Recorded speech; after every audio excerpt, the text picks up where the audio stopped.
You're listening to WYYZ Jasper. Well, right now we're being joined by a very special guest in studio, Mr. Jamie Rosenthal. Good morning. Good morning. Thank you so much for taking out time, and how's your day? It's been awesome.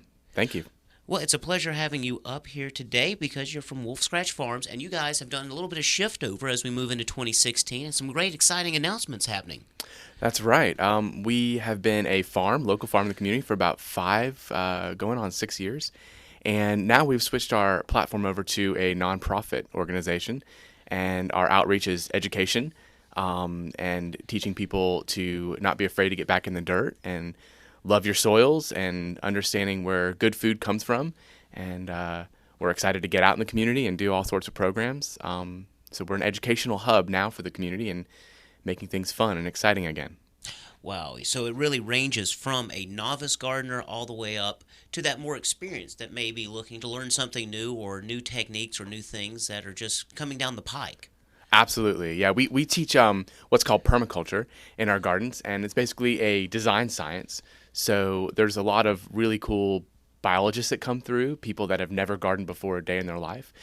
We teach forest ecology and showing how the forest models can be replicated into an annual garden and showing that we could be building soils and making soils healthy.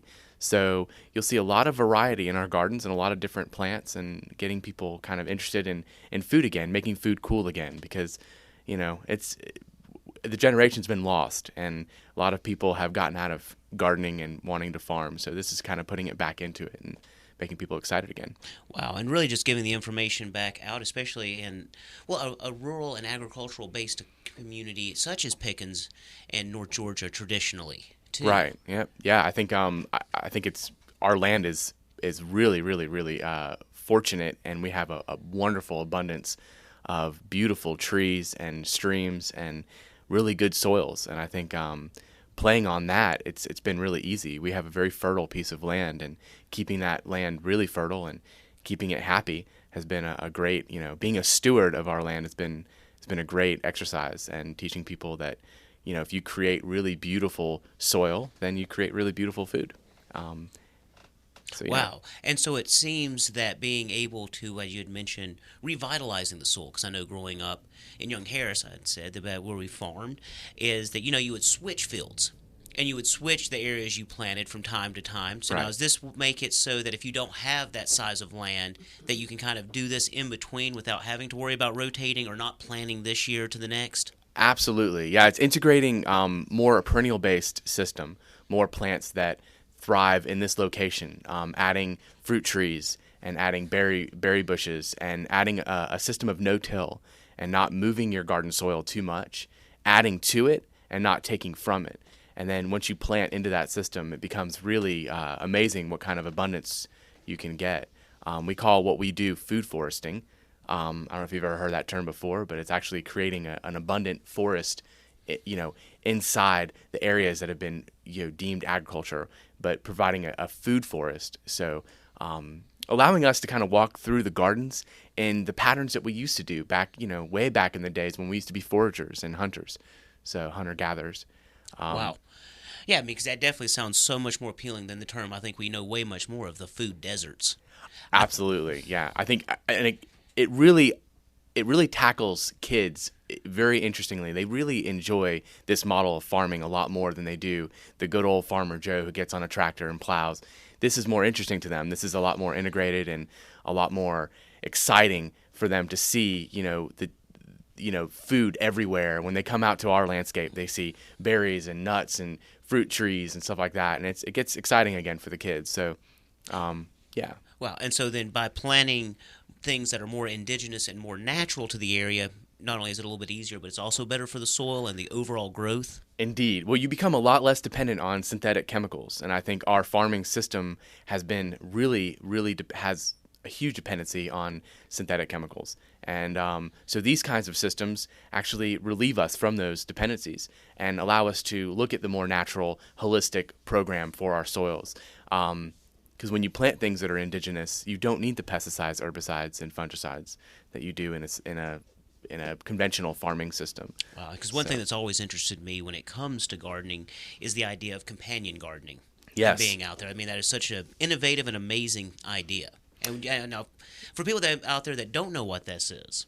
Yeah, companion planting is basically planting stuff with each other that benefits the soil. There's really good examples in a annual garden, such as tomatoes and carrots and basil. They get along really well in an annual sort of garden. We also talk about perennializing that and doing guilds under fruit trees. So planting a fruit tree with onions and chives and comfrey and different wildflowers to bring in the bees to pollinate the fruit trees. So companion planting can go from annual gardens, and it could be also implemented into your perennial systems too, your fruit trees and your orchards. It doesn't have to be just rows of apple trees. It could be, apples and plums met with perennial herbs and also some understory of annual vegetables while you're at it. Oh, wow. Yeah. And so there's just really a lot of innovative and creative things going on. And now something coming up this weekend is an orchard class. Yeah, we're going to be doing a intro to permaculture orcharding, teaching people that gilding technique that I talked about, and companion planting with orchards, working with some really great, interesting varieties that I found successful on my farm, such as a wild native plum called the Chickasaw plum. So we'll be talking a lot about varieties. We'll talk a little bit about grafting. It's like kind of the beginning season of grafting, although we are going to be doing a grafting workshop in a couple weeks from now. But we'll be talking about how to plant an orchard that has a more regenerative look to it, and less sterile of an environment, and actually integrating the animals through the system as well. Oh, wow. So we'll be doing a lot of interesting stuff during this orcharding class, and it'll be a really fun class to come out. And it really, like you said, goes back so far. I mean, because the first thing you always think of, what is it, Gregor Mendel, and things like all the way there. Like when you see it happening all the way in the past, and it's like, wow, if they can do it then, we can take these ideas and push them forward. Yeah, I think new and innovative ideas keep us interested. And I think, going out to, classes like this and workshops and learning what grows really well in our environment can actually bring your connection back. It's a lot less fighting with, you hear a lot of conventional farmers that constantly fight with the pests and fight with the bugs, and they lose interest pretty quickly. But this is kind of, regaining that interest back and getting people excited about obtaining a yield again. So. Well, and now when you do the guild that you were speaking of, now does that change flavor? Because I know one thing that I've encountered before, at least with certain plants like peppers.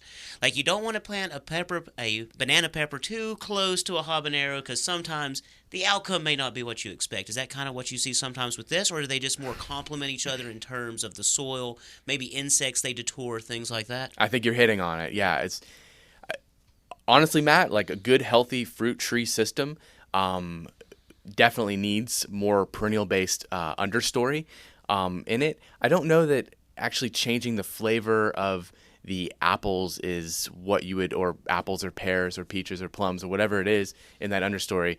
I don't know if you're going to change the flavor profile like you would in a annual garden type of thing, but you are definitely changing, you're changing your soil big time. That's number one. And healthier soil equals healthier plants, and healthier trees will produce something that tastes better overall. But yeah, you're looking at the deterrence of bugs, and you're looking at stuff in the system that uses chop and drop, is what we call in the systems, like comfrey. I don't know if you've ever planted comfrey in your garden, but it's a plant that comes up really, really big, huge, broad leaves, and you can chop it and throw it around your fruit trees about 6 or 7 times throughout the year. And those roots from the comfrey go really deep into the soil, a lot deeper than an apple tree would, and allows you to bring up those minerals into the soil. So offering things like that back to your trees will provide them to be a healthier tree, and in turn producing a better tasting fruit. Oh, wow. So it really is that ideal marriage between things that have been going on for centuries with science that's just now being innovative and coming forward. Yeah, absolutely. I tell people it's pretty simple. I look at the beautiful forests around me, and I look at the ecology going on there, and I just imitate it.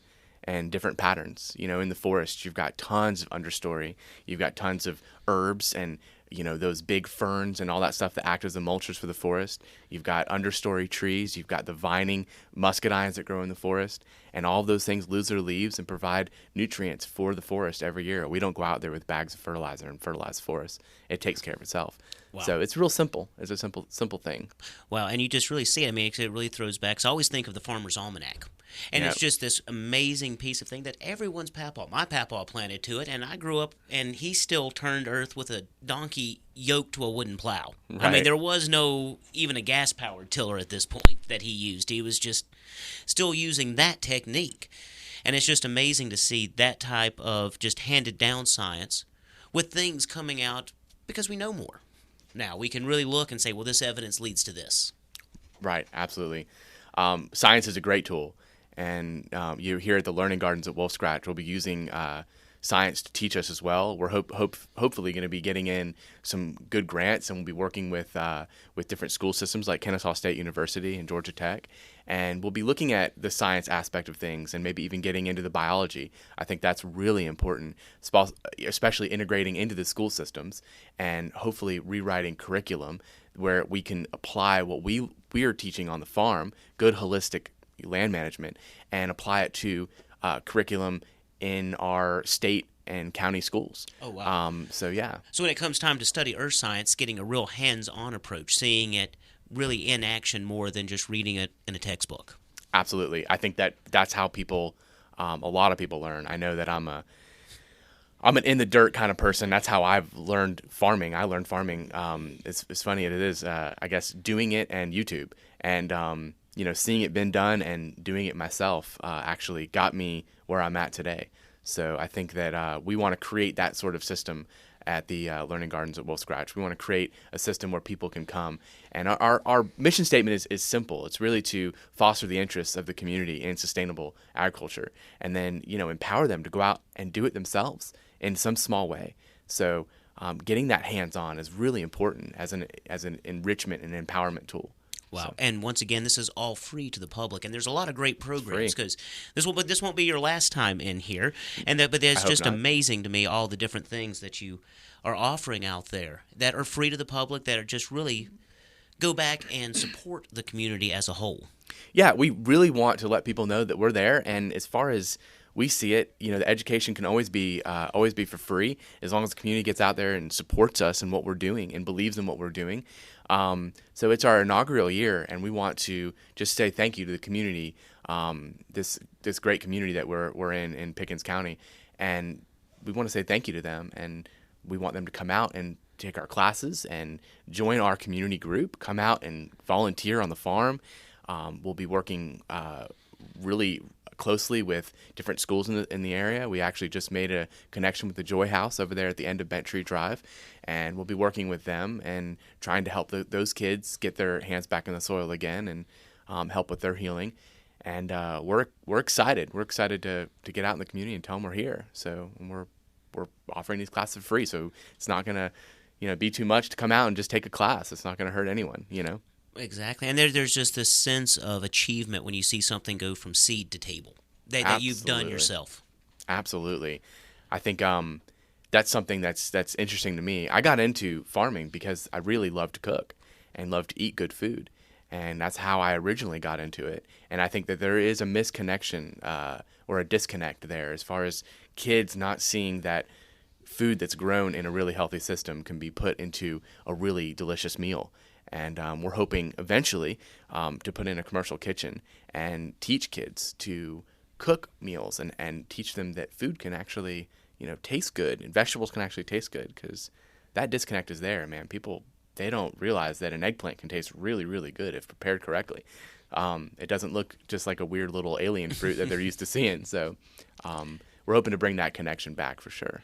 Excellent. Now, if people want to get more involved, get in contact with you, I saw that they need to RSVP for this weekend from the website. Yeah, it's going to be a beautiful weekend. It's going to be 60 degrees, and it looks like hopefully the sun will come out a little bit and come out to this class. RSVP on the website. It's learning@wolfscratch.org, and there's all sorts of ways to get connected on the website. You can click on the button and become, an email member. You can donate to our cause if you want to donate, become a donor. Of course, all this stuff costs money, so we're looking for that too. And if anything else, just get involved. Come out there, help with the workshops, help with the camps, help garden if you like to garden. So, Excellent. Now, where are you guys located? we're located off Along Swamp Church Road, and we are right below the Bent Tree community.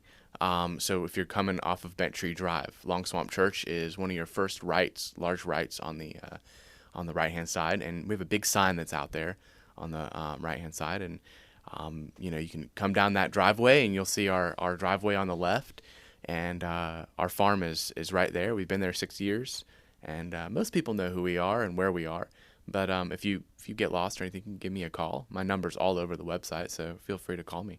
Excellent, excellent. And for people that may be a little more old-fashioned like myself and not as technologically savvy, what's the number that they can give a call to? Yeah, you can call my number at 770-617-8403. And I'm Jamie again. And yeah, you could check that out.